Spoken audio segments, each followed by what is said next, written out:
और जो उस जमाने के विजनरी लीडर थे, उन्होंने इस देश की विजन के साथ क्या किया। 14 मई 1954 राष्ट्रपति से एक ऑर्डर दिलवाया गया, एक आदेश मात्र दिलवाया गया, और उस आदेश को आपने संविधान में जोड़ दिया। और ललित भाई, यह ऐसा ही नहीं हुआ है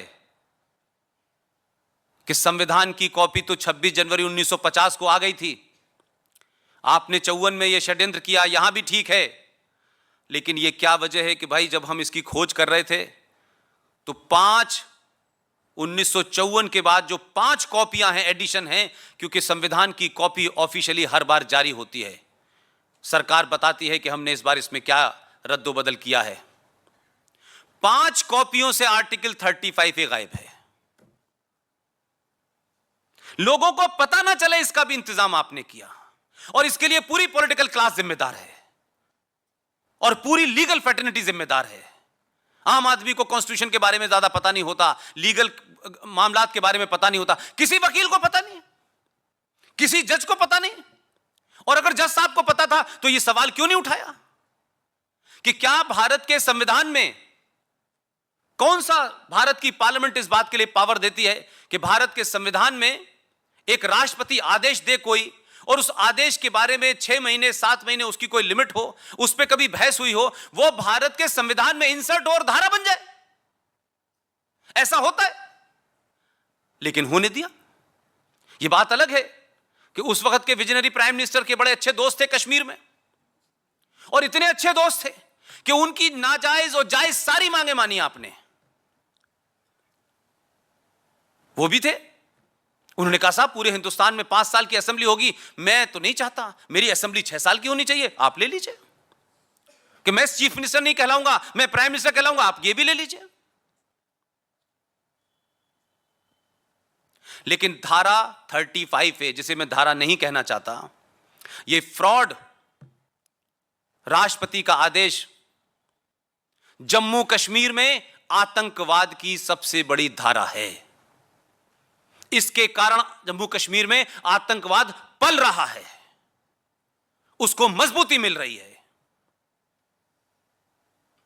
भारत के संविधान में एक धारा है जिसमें यह लिखा गया है कि आप हिंदुस्तान के किसी कोने में पैदा हो, कोई रंग हो, कोई बातचीत हो, कोई जबान हो,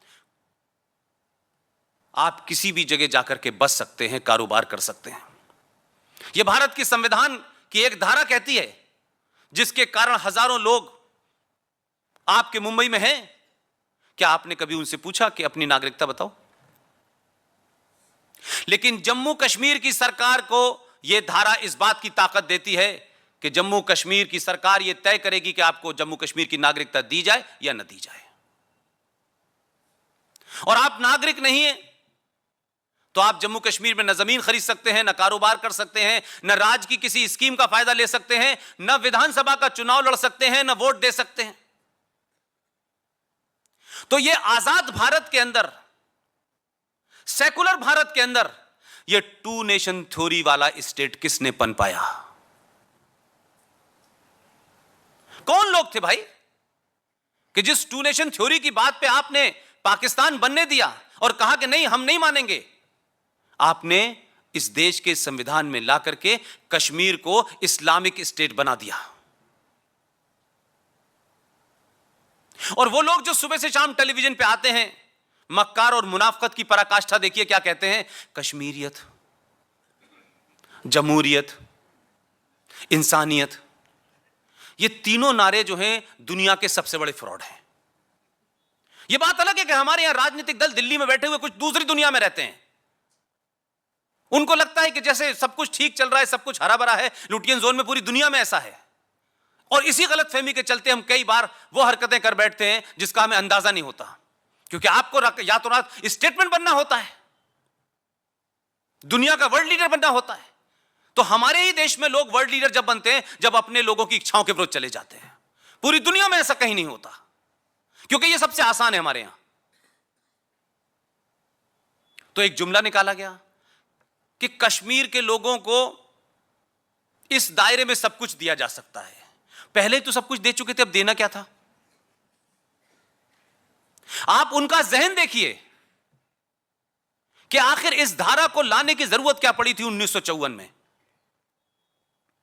मैं आज के लीडर की बात मान सकता हूं कि बहुत बौने हैं, उसमें ये भी बौने हैं, लेकिन मैं आपको आजादी के बाद उन कश्मीरी लीडरों की बात कर रहा हूं जो बहुत बड़े बड़े लीडर थे। उनका क्या नाम बताया जाता था, वाह वाह वाह वाह। और क्या मजबूरी रही जवाहरलाल नेहरू की कि इतनी नजदीकियां निभाई, अपनी पार्टी के खिलाफ चले गए, इस अपने समाज के खिलाफ चले गए, इस देश के खिलाफ चले गए, लेकिन क्या मजबूरी हुई जवाहरलाल नेहरू साहब, ये तो बताओ देश को कि शेख अब्दुल्ला को गद्दारी के जुर्म में आपने जेल में क्यों डाला था? वो क्या गद्दारी की थी वो बताइए। यह अद्भुत देश है कि एक देश, आपके यहां समाज में किसी के घर में कोई लड़का बुरा निकल जाए, 90% समाज उस घर से रिश्ता नहीं रखना चाहता। लेकिन यह फैशन हमारे यहां बना कि एक गद्दार का बेटा हिंदुस्तान में चीफ मिनिस्टर बन सकता है। एक ऐसे शख्स जिसने अंतरराष्ट्रीय आतंक के दरवाजे खोले हो कश्मीर में, उसकी बेटी मुख्यमंत्री बन सकती है। यह पैरामीटर तय किए हैं हमने। लिहाजा जम्मू कश्मीर के अंदर 1954 में ही तय हो चुका था कि यह सूबा किधर जा रहा है। यह तो बात अलग है कि 19 जनवरी को वो घटना घटी, लेकिन आप यह सोचिए कि उसी जम्मू कश्मीर में आर्टिकल 35A के तहत 1954 तक पाकिस्तान के कश्मीर से जो लोग भाग के आए थे, जब उनको वहां मारा पीटा जा रहा था, तो वो कश्मीर भी आए, भारत में भी आए, बस गए। उनको भी लगा हम भी वैसे ही हैं जैसे और आए हैं। लेकिन कश्मीर के जो लीडर थे, जिनको महान सेकुलरिज्म की बात की जाती है, और माफ कीजिएगा मैं एक टर्म फिर दोबारा इस्तेमाल कर रहा हूं, भारत के राष्ट्रपिता, हमारे पिताजी, उनको पहले पिता हमारा किसने बनाया हमको नहीं बताया। किस कारण से वो पिता बने मुझे नहीं पता, ठीक है बना दिया। वो पहले ऐसे शख्स थे कि जिस कश्मीर में 47 में जो भी कुछ हुआ, वो उन्होंने एक बयान दिया, मुझे कश्मीर में रोशनी नजर आती है हिंदू मुस्लिम एकता की, और पूरे 70 साल में एक ही राज्य है जहां धर्म और पहचान के नाम पे ऑफिशियली अनऑफिशियली मारा गया लोगों को। आपने 1954 में ये जो दिया, उनकी मक्कारी देखिए। ये जम्मू कश्मीर का संविधान है। मेरी आप सबसे दरखास्त है, इसे खरीदिए और पढ़िए कि हमारे देश में एक सूबा है, उसका अलग से संविधान है, और हमने क्या क्या इसमें पाप किए हैं, यह पता चलना चाहिए आपको। आपने क्या किया? आपने यह कहा कि कश्मीरी लीडरान ने कहा कि आपने यह धारा 1954 में इंसर्ट करिए संविधान में, लेकिन हम चाहते हैं कि इसके लागू होने की डेट 1944 हो। आपने कहा यह भी ले लीजिए, क्योंकि वो विजनरी थे भाई। आपने उनको लागू करने दी। 1944 तक जो पाकिस्तान से आने वाला था, क्योंकि सबको पता है 1940 में पाकिस्तान जिसको कहते हैं आज की डेट में, उस वक्त लाहौर शहर के अंदर पाकिस्तान बनने का रेजोल्यूशन पास हो गया था, जिसे उर्दू में करारदाते पाकिस्तान कहते हैं। तो लोगों को समझ में आ गया था। लेकिन 40-44 के बाद में जो मारपीट शुरू हुई, तब वहां से 5500 परिवार, 5500 परिवार जम्मू श्रीनगर में आए थे, वो बस गए। लेकिन उस वक्त के शातिर लोगों को देखिए कि ये 44 की डेट आपने इसलिए चुनी कि आपको मालूम था कि उसके बाद 99.9% हिंदू आए थे। वो 5500 परिवार लाखों की गिनती में हैं। 70 साल से अब दुनिया के सबसे बड़े लोकतंत्र के अंदर वो अपने राज्य में वोट नहीं दे सकते, क्योंकि वो नागरिक नहीं है। अपने राज्य की किसी स्कीम का फायदा नहीं ले सकते, उन पे जमीन नहीं खरीद सकते। वो इस देश में कुछ संगठनों के माध्यम से, कुछ समाज सेवी संगठनों के माध्यम से उनके घर का चूल्हा जलता है। जेएनयू के अंदर उसी राज्य की एक लड़की जो है, वो कन्हैया को जिताने के लिए बेगूसराय तक तो जाती है फ्रीडम ऑफ एक्सप्रेशन के लिए, लेकिन अपने राज्य के 7.5 लाख हिंदुओं के लिए कोई एक धरना प्रदर्शन नहीं हुआ। इस देश में नहीं हुआ, कश्मीर में नहीं हुआ। और वो मक्कार मुनाफिक चीफ मिनिस्टर ये कहती है कि कश्मीरी तो हमारे भाई हैं, हम उनके बगैर रह नहीं सकते। ये खुली मक्कारी है इस देश के अंदर। पब्लिक पोस्चर ये रखो और अंदरूनी तौर पे सब गड़बड़ कर दो। और अभी अभी मैंने सुना है 4-5 दिन पहले एक बयान आया एक मक्कार का, वो कहता है कि यार कुछ पंडितों को बुला लो जल्दी से, नहीं आर्टिकल 35 पे हट जाएगा। तो अगर यह शर्त है कि कश्मीरी वहां जाएंगे तो आर्टिकल 35 की मुखालफत नहीं होगी। कश्मीरी पंडित जाएं या नहीं जाएं, आर्टिकल 35 हर हालत में खत्म होना चाहिए।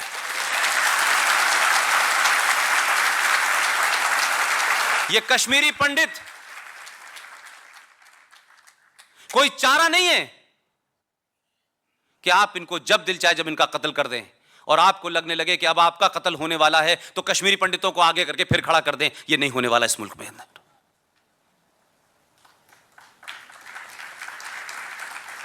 तो मेरी सरकार से कहना है कि आर्टिकल 35A पे अविलंब वो सरकार तय करे। मैं ये नहीं कहना चाहता कि कल करे परसों करे, लेकिन हमारे यहां उत्तर प्रदेश में एक कहावत है, कब्जा सच्चा झगड़ा झूठा। जो अभी होगा उसमें जिसको भी देश तोड़ना है, 47 की स्थिति बनानी है, कश्मीर में आग लगानी है, लगा ले। अब तो हम कहते हैं कि लगाते क्यों नहीं हो, जल्दी लगाओ। हम इंतजार कर रहे हैं कि इस आग में देखते हैं इस बार कौन जलेगा, क्योंकि तुमने हमारे लोगों को निकाल के बाहर कर दिया है। देखते हैं किसको तुम आग लगाते हो। ये धमकी मत दो कि कश्मीर में आग लगा देंगे, कश्मीर अलग हो जाएगा। अब कोई अलग अलग नहीं होगा, अब कोई अलग नहीं होगा कि अलग ना होने का मैंडेट देश ने दे दिया है। यह मत समझिएगा कि दिल्ली में मनमोहन सिंह और नेहरू जी बैठे हुए हैं, चले गए वो नहीं है कहीं वो भाई। इसलिए देखिए, जैसे ही हिंदुस्तान पाकिस्तान की बात होगी तो कुछ लोग कहेंगे देखिए नहीं नहीं नहीं अभी हमें ऐसा नहीं करना चाहिए, उससे बात करना चाहिए। यह दुनिया की सबसे लंबी बातचीत है जो कश्मीर और पाकिस्तान में हो रही है। बातचीत बातचीत बातचीत शब्द शर्मा गया है कि कितनी करें बातचीत। जो आता है बातचीत होनी चाहिए। अरे भाई क्या बात रह गई है जो करनी है? कोई ये नहीं बता रहा किस मौजू पर बात करनी है। मैं बताता हूं आपको किस पे बात करनी है। आपको किस पे बात करनी है? भारत की संसद में 22 फरवरी 1994 को एक घटना घटती है। पीवी नरसिम्हा राव प्रधानमंत्री थे। पीवी नरसिम्हा राव ने संसद के दोनों सदनों का ज्वाइंट सेशन रखा और उसमें अक्रॉस द पार्टी लोग मौजूद थे। सर्वसम्मति से पास हुआ और वो रेजोल्यूशन क्या था? 22 फरवरी 1994 को नरसिम्हा राव ने कहा भारत और पाकिस्तान के बीच में कश्मीर एक विवाद है। तो कुछ लोग बहुत खुश हुए कि चलो इसने विवाद तो माना, लेकिन नरसिम्हा राव को बहुत कम लोग जानते हैं। मैं उसको आज भी कहता हूं आधुनिक भारत का चाणक्य था।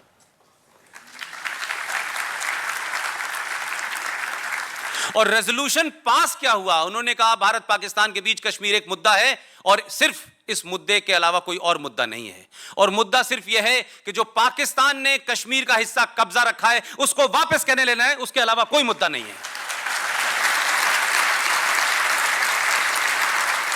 भारत की संसद में सर्वसम्मति से अगर यह पास हुआ है तो वो मुद्दा संसद का है, वो किसी पार्टी का नहीं है। मैं इस सरकार से कहता हूं उसको निकलवाया जाए और जो कहा गया है 1994 में उसको इंप्लीमेंट कर दिया जाए कि सिर्फ कश्मीर जो पाकिस्तान ने कब्जा रखा है उसको हमको वापस कैसे लेना है, इसके अलावा कोई मुद्दे पे बात नहीं होगी।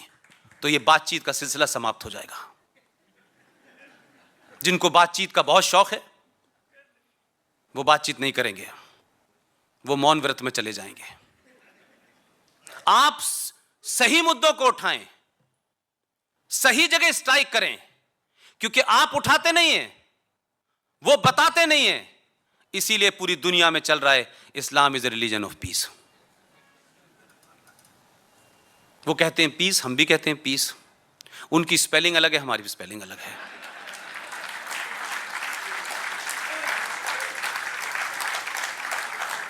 आप चीजों को धरातल पे समझें, भावुक ना हो। सिर्फ इतना ही करें आप कि संसद ने जो रेजोल्यूशन पास किया है उसको सरकार लागू करे, और उसके लेने का क्या तरीका है वो देश को ना बताए, वैसे ही ना बताए जैसे और आपने नहीं बताई थी बातें। क्योंकि देश में, हमारे देश को यह पता चल गया है कि जब एक्शन होगा तो उसके रिजल्ट ही पता चल जाएगा कि क्या हुआ है। लिहाजा इसकी चिंता ना करें, आपको जो ऑपरेशन करना है करें, लेकिन 70 साल के बाद इस देश ने ही नहीं, पूरी दुनिया में आपकी आज जो पोजीशन है, जिस पोजीशनिंग पे आप खड़े हैं, कोई बोलने वाला नहीं है। आप कर तो दीजिए।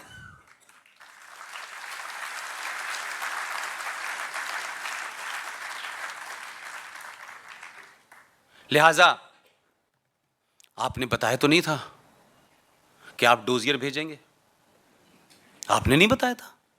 उनको डोजियर का इंतजार था, आपने सीधी डोज दे दी। अब पूरे देश के अंदर हड़कंप मच गया है। अब लोगों को लग रहा है कि यार ये तो काम ही ऐसे ही करता है। उसकी पार्टी वाले भी कहते हैं यार ये तो काम ऐसे ही करता है। मीडिया वालों की दुकान बंद हो गई कि हमें तो पहले से पता ही नहीं चलता क्या होने वाला है। तो ये अगर आप करते हैं देश हित में तो इसको जारी रखिए। देश ने आपके ऊपर यकीन, पूरा भरोसा जताया है, और तमाम अपनी निजी तकलीफों के बावजूद भी ये देश में पहला चुनाव हुआ है कि किसी ने ये नहीं कहा कि इस सरकार की वजह से मुझे नुकसान हो गया, मेरा टैक्स ज्यादा चला गया, जीएसटी में पैसे ज्यादा चले गए, मुझे ये हुआ। लेकिन उसके बावजूद भी आपने दुनिया का सबसे बड़ा मैंडेट दिया।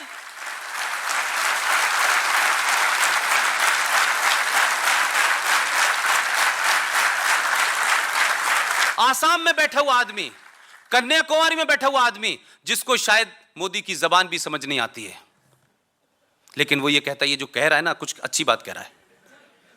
ये यकीन बहुत मुश्किल से होता है किसी लीडर पे। इस भरोसे को जिंदा रखिए और इस उम्मीद में फिर सरकार में आएंगे ना, ये मान के चलिए कि हर दिन आपका आखिरी दिन है। ये सोच के काम करिए। ये पूरे देश के अंदर राष्ट्रवाद का जो माहौल है, ये किसी पार्टी ने नहीं खड़ा किया। ये 700 साल के उस गुलामी के बाहर निकलने की पहली कोशिश है आपकी। और जब आपको मौका मिला तो आपने बगैर किसी इफ एंड बट करे आप खड़े हो गए। आपने अपने निजी स्वार्थों को नहीं पूछा। नहीं, इस देश में तो चुनाव, टैक्स की स्लैब वाला कहता है मुझे कितनी रिबेट मिली, नीचे वाला कहता है मुझे कितनी फ्री चीजें मिली, राशन मिला। ये मुद्दे ही खत्म हो गए इस देश में। इसको बनाए रखिएगा।